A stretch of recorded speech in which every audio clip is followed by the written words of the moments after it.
Hello friends, welcome to Sports All Rounder YouTube channel. Kabaddi தான் PTL 12 தான் Tamil Thalaivas versus Dabangg Delhi தான். Friday match இருக்குல்ல, ரெண்டாவது மேட்ச். எஸ் தட்டுறோம் தூக்குறோம் உன்னால் முடியும் தம்பின்னு சொல்லிட்டு விஷயத்துக்குள்ளே போயிடலாம்.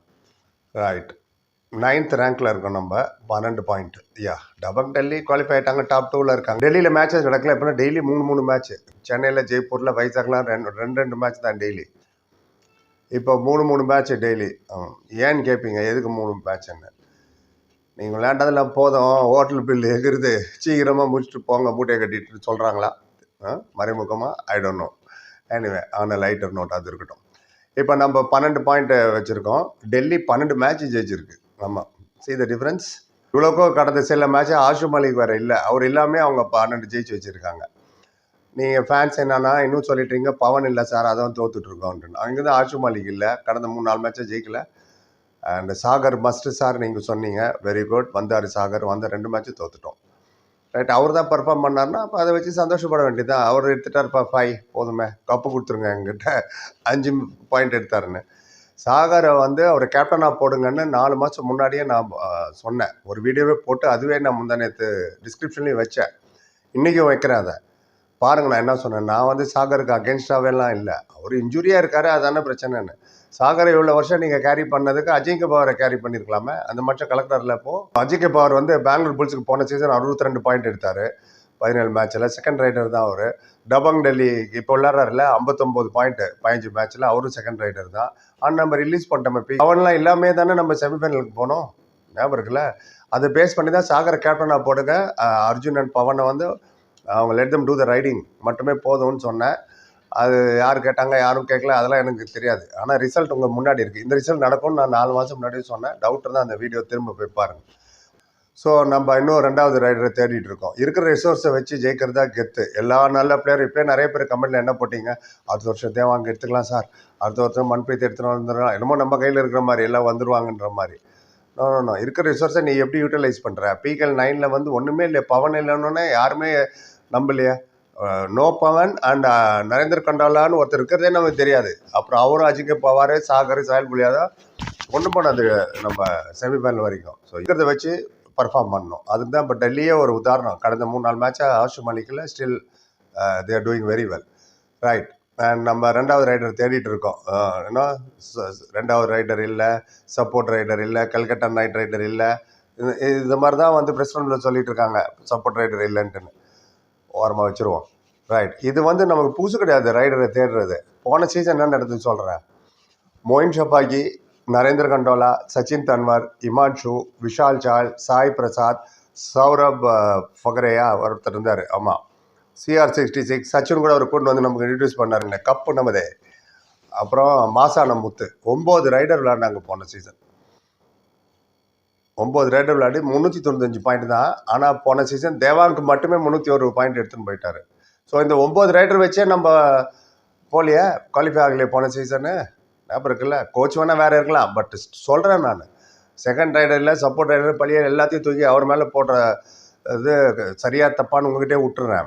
9 ரைடர் வச்சுக்கிட்டே குவாலிஃபை ஆகலை நம்ம. எனிவே, அது ஒரு பக்கம் இருக்கட்டும். இன்ஜுரி ஆகிட்டாங்கன்னு சொன்னாங்க போன சீசன் நிறைய பேர். அதில் மாசான முத்து, விஷால் சால், அவங்களாம் நிறைய பேர். நரேந்தர் கம்மியாக விளையாடுறதுக்கெல்லாம் காரணம், நரேந்தர் 13 மேட்சாக விளையாண்டார் போன சீசன். சச்சின் தன்வர் 17, இமான்ஷு 12, விஷால் சால் 8, சாய் பிரசாத் 6, சௌரவ் ஃபகரே 9 மேட்ச்சு, CR7 8 மேட்ச்சு. எல்லாமே பிட்டு வாமா மின்னல் தான் விளையாண்டது. ஆனால் என்ன சொன்னாங்க, இன்ஜூர்டுன்னு. எனக்கு ஒன்று புரியல, நம்ம கேம்புக்கு வந்தோன்னே இவங்கெல்லாம் இன்ஜூர் ஆகிடுறாங்களா, இல்லை நம்ம இன்ஜூர் ஆன பிளேயராகவே ஆப்ஷனில் எடுக்கிறோமான்ட்டுன்னு. இவ்வளோ இன்ஜுரி ஆகும் சொல்லுங்க பாப்பா. இப்போ கண்ணுக்கு முன்னாடி ஆஷு மாலிக் இன்ஜுரி ஆனது, நவீன் எக்ஸ்பிரஸ் நம்ம பார்த்தோம். இவங்களாம் போன சீசன் இன்ஜுரி ஆனது நான் பார்க்கல, எப்படி இன்ஜுரி ஆச்சுன்னு எனக்கு தெரியல என்ன ஆகுதுன்னு. சரி, இப்போ டபங் டெல்லிட்ட எப்படி ஜெயிக்கணும் அது சொல்லு. எஸ், டபங் டெல்லி ஆஷு மாலிக் அநேகமாக ரிஸ்க் எடுக்க மாட்டாங்க, ஏன்னா அங்கே பிளே ஆஃப்லாம் இருக்குது. ஸோ ஆஷு மாலிக் நம்ம அவுட் பண்ண வேண்டிய கட்டாயத்தில் இல்லை. அவுட் பண்ணோன்னா பெஞ்சில் போய் தான் அவர் அவுட் பண்ணிட்டு வரணும், ஏன்னா மோஸ்ட்லி அவர் விளையாட மாட்டார். ஸோ அது ஒரு உங்களுக்கு பெரிய ப்ளஸ்ஸு. Okay, right. அண்ட் விளையாண்டாலும் கேர்ஃபுல்லாக தான் விளையாடணும். எனக்கு என்னமோ ரிஸ்க் எடுக்க மாட்டாங்க, எடுக்கவும் கூடாது. ஆக்சுவலாக சேம் நாக் அவுட்லாம் வருது, பிளே ஆஃப் வருது, இந்த நேரத்தில் போய் இன்ஜூர் ஆகக்கூடாது, திரும்பவும் பட்ட இடத்துல படும்பாங்க, அதுக்காக சொல்கிறேன். ரைட், அதனாலேயே நம்ம ஜெயிச்சிருவோன்னு சொல்ல முடியாது. நீரஜ் நர்வால் 71 பாயிண்ட் எடுத்து வச்சிருக்காரு. அஜிங்க பவர் இப்போ இவ்வளோ நேரம் புகழ்ந்துட்டு இருந்தேன், அவர் ஒரு 56 பாயிண்ட்டு. அக்ஷித் துல் 26 பாயிண்ட் எடுத்திருக்காரு, 21 என்னமோ எடுத்திருக்காரு 7 மேட்ச்சில். புதுசாக அவர் வந்திருக்காரு அந்த பையன் அக்ஷித். அப்புறம் நவீன் ராவல், எஸ் அவர் ஒரு ஆல்ரவுண்டரு, 17 பாயிண்ட். டிஃபென்ஸில் எடுத்துறா ரைட்டில் எடுத்துறா தெரியல, 17 பாயிண்ட் எடுத்து வச்சிருக்காரு. ஸோ இவங்களாம் நீங்கள் அவுட் பண்ணோம். அவங்கள டிஃபென்ஸில் அஃப்கோர்ஸ் சௌரப் நந்தல் 45, ஃபசல் சுல்தான் காதோடு நான் பேசுவேன், இந்த பாட்டு எதாவது கேள்விப்பட்டிருக்கீங்களா? ஜெமினி கணேசன் நடித்த படம், அதெல்லாம் வந்து ஒரு 50 வருஷம் முன்னாடி வந்த படம். அது எதுக்கு இங்கே சொல்கிறேன்னா, சுல்தான் ஃபசல் வந்து காதில் சொல்லியே அனுப்புவார் ரைடர்கிட்ட, இதை பண்ணு அதை பண்ணு இதை பண்ணுன்னு விட்டா வாயே அமுச்சிடுவார் காதோடைய, நீ கூடயே போய் இதெல்லாம் சொல்லிட்டேருன்னு. அந்த அளவுக்கு அவர் இன்னும் இன்வால்வ்டாக விளையாடுறாங்க. அதுக்காக சொல்கிறேன். சில கோச்செல்லாம் உட்காந்துட்டு எதுவுமே இல்லாமல் எனக்கு இதுக்கு சம்மந்தம் இல்லாம மாதிரி வந்துருப்பாங்க. ஆனால் இவர் ஃபசல் வந்து இவ்வளோக்கு அவர் கேப்டன் கிடையாது, இப்போ தான் அவர் கேப்டன். ஏன்னா ஆஷு மாலிக் இன்ஜூர்னால அந்த அளவுக்கு அவர் மோட்டிவேஷன் பண்ணி சொல்லி அனுப்புவார். அதுதான் காதில் மைன்னு ஓடிக்கிட்டே இருக்கும் பசங்களுக்கு. அது ரொம்ப முக்கியம். ஈவன் நீங்கள் ஷாதுல் எடுத்துங்களேன், ஷாதுல் வந்து ஃபஸ்ட்டு 5-6 மேட்ச் தோக்கும் போதே நான் சொன்னேன், ஷாதுல கேப்டன்சி விட்டே நவுத்துருங்க, அவரை வந்து ஃப்ரீயாக விட்டுருங்க. அவரோட ரைடு அண்ட் டிஃபென்ஸ் பாயிண்ட் தான் உங்களுக்கு வேணும், அவரோட கேப்டன்சி பண்ண தேவையில்லை யாராக இருந்தாலும் அப்படின்னப்போ அதனால தான் எடுத்தாங்க. நான் சொல்ல வரேன் மட்டுமே புரிஞ்சுட்டு அவரை நவுத்திட்டு ராகேஷ் கேப்டன் ஆகினா பெர்ஃபார்மன்ஸ் பாருங்கள். இப்போ நமக்கு போட்டியை முன்னாடி வந்து நிற்கிறாங்க அவங்க. சரி, அப்புறம் சுர்ஜித் சிங், அப்புறம் சந்தீப் தேஷ்வால்னு ஒருத்தர் இருக்காரு அவங்ககிட்ட, அவர் ஒரு 22 பாயிண்ட் வச்சுருந்தாங்க. 4 டிஃபெண்டர் தான் மெயின் அவங்களுக்கு. எங்ககிட்ட அர்ஜுன் தேஷ்வால் ஜாகிரதையாக இருக்கணும், பாக்கி யாரும் ஜாகிரதையாக இருக்க வேண்டியதில்லை. ஏன்னா சப்போர்ட் ரைடர் இல்லைன்னு நம்ம அசிஸ்டன்ட் கோச்சை ஒதுக்கிட்டாரா இல்லைன்னு. ஸோ அதனால் அர்ஜுன் மட்டும் தான் இவங்கள்ட்ட கேர்ஃபுல்லாக இருக்கணும் மெயின். அப்புறம் நம்ம டிஃபென்ஸை பற்றி பிரச்சனை இல்லை. சாகர் ஆகட்டும், நிதிஷ் ஆகட்டும், Ronak, Ashit, there all are doing very well. அவங்க வந்து எதிர ஒரு ரைடரை அவங்க ஸ்டாப் பண்ணட்டும். நம்மளால் டெல்லிகிட்ட ஜெயிக்க முடியுமா? ஏன் ஜெயிக்க முடியாது? நம்பிக்கை தான் முக்கியம். இதில் உதாரணமே சொல்கிறேன். டெல்லி இந்த டோர்னமெண்ட்லேயே பெங்கால் வாரியர்ஸ்ட்டு தோற்றுருக்காங்க 37-38, பாட்னா பேரிஸ்ட்டு தோற்றுருக்காங்க 33-38. இந்த 2 டீமும் நமக்கு பின்னாடி இருக்குது. ஸோ அவங்ககிட்ட ஒரு ஹேபிட் இருக்குது, பின்னாடி இருக்கிறவங்ககிட்ட தோக்குறது. அதான் 9, 10, 11. அதுபடி பார்த்தா நம்ம 9ல் இருக்கோம் தமிழ் தலைவாஸ். ஸோ அந்த லாஜிக் படி பார்த்தா நம்ம ஜெயிக்கிறதுக்கு வாய்ப்பு இருக்குது. அது ஒன்று. அது மட்டும் இல்லாமல் நம்ம நினைக்கிற அளவுக்கு டபங் டெல்லின்னு அவ்வளோ பெரிய டீம் கிடையாது. புனேரி பத்தனை வேணால் சொல்லலாம். ஏன் அப்படி சொல்கிறீங்க? அவங்க தான் 24 பாயிண்ட் எடுத்துறாங்கன்னா அவங்களுக்கு 3 மேட்ச் டை. 3 மேட்ச் எந்த பக்கம் வேணால் போயிருக்கலாம் அந்த ரிசல்ட். அந்த டை பிரேக்கரில் தான் டிசைஷன் ஆச்சு. அது 3 விட்டுருங்க.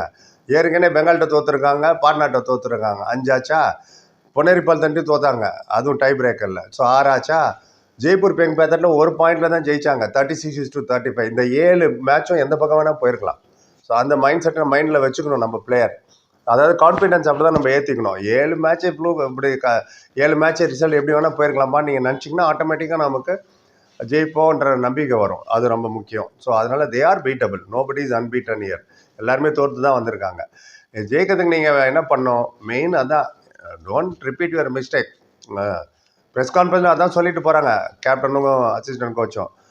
ஹிமான்ஷு சொல்லலை, ஏன்னா அவர் எதுவுமே அவரையும் கேட்கல, அவரும் ஒன்றும் சொல்லலை. வந்தார் நான் நேற்று, நானும் இருக்கேன் சார் ப்ரெசன்ட் அப்படின்னு.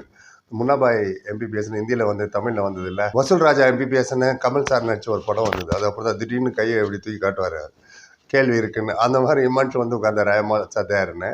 எனிவே, ஜோக்ஸ் அப்பார்ட், ப்ராப்பர் 7 விளையாடுங்க. இந்த lobby out is not at all acceptable. சைடில் போய் லாபி அவுட், அர்ஜுன் மாதிரி சீனியர் பிளேயர் அவுட் ஆகிறதுலாம் என்னது இது? என்ன கால்குலேஷன்? என்ன நீங்கள் ப்ராக்டிஸ் பண்ணுறீங்க? அட்லீஸ்ட் இனிமேல் ப்ராக்டிஸ் பண்ணும் போது தானே ஒரு அடி சின்னதாகிங்க அவங்க கிரவுண்டை. அப்பயானு ஒரு வேளை போகாமல் இருப்பாங்களான்னு பார்ப்போம். ப்ராக்டிஸில் சொல்கிறேன். அதே மாதிரி சூப்பர் டேக்கிள் நமக்கு ஆகாது, நம்மளாலையும் ஒன்றும் பண்ண முடியாது. சூப்பர் டேக்கிள் பண்ண மாட்டோம், எதிர் போய் மாட்டிப்போம். அது அவாய்ட். நேற்று பாருங்கள், ஷாதுல்வே 2 சூப்பர் டேக்கில் ஒருத்தர் அவுட் பண்ணிட்டு வந்து அடுத்த ஆள் வரும்போது அவங்கள தான் அவுட் பண்ணாங்க. ஸோ அதனால் ஒரு 5-10 செகண்ட் எக்ஸ்ட்ரா போட்டுமே, ஒருத்தரை மட்டும் அவுட் பண்ணிட்டு வாங்க. 40 நிமிஷம் உஷாரு குமார், அது ரொம்ப முக்கியம். நேற்று கூட பாருங்கள், ஃபஸ்ட்டு 10 மினிட்ஸில் தான் நம்ம தோற்றோம் குஜராத் ஜெயண்ட்டை. அதுக்கப்புறம் 15-30 வந்து 8 பாயிண்ட்டு, திரும்ப 8 பாயிண்ட் தான். அந்த 10 மினிட்ஸை நீங்கள் பிரிச்சிங்கன்னா, இன்ஃபேக்ட் லாஸ்ட் 10 மினிட்ஸ் நம்ம இன்னும் பெட்டராக விளையாண்டோம். குஜராத்தோட. பட் ஃபர்ஸ்ட் 10 மினிட்ஸில் கோட்டை விட்டோம். அதனால் starting is very important. Of the battle 1 நல்லா ஸ்டார்ட் பண்ணி ஆஸ் ஐ ஸ்பீக் இப்போ பேசுகிற வரைக்கும் 4 டீமு 12 பாயிண்டில், இன்னும் மேட்ச் முன்னாடியே பேசுகிறேன் நான், 12 பாயிண்டில் இருக்குது. Gujarat giant, UP Yoddha, Tamil Thalaivas and Jaipur pink panthers. அதனால் யார் எப்படி போவான்னு சொல்ல முடியாது. நாளைக்கு நம்ம மேட்ச் நடக்கிறதுக்கு முன்னாடியே 4 மேட்ச், இன்றைக்கி 3 மேட்ச் இருக்குது, நாளைக்கு ஃபஸ்ட்டு மேட்ச் இருக்குது, அதுக்கப்புறம் 2வது மேட்ச் தான் நம்ம மேட்ச்சு. ஸோ நாளைக்கு நம்ம மேட்ச் முடிஞ்சதுக்கப்புறம் ஓரளவுக்கு தெளிவு கிடச்சிடும் யார் யார் எங்கே இருக்காங்கன்னு. ஏன்னா இந்த நமக்கு முன்னாடி இருக்கிற 4 மேட்ச்சில் பெங்கால் விளையாடுறாங்க ஒரு மேட்ச்சு, பாட்னா பைரேட்ஸ் 2 மேட்ச் விளையாடுது, யூபி யோதாஸ் ஒரு மேட்ச் இருக்குது. இவங்கெல்லாம் அவங்க பின்னாடி இருக்கிறவங்களும் நம்ம 12 பாயிண்டில் இருக்கிறவங்க.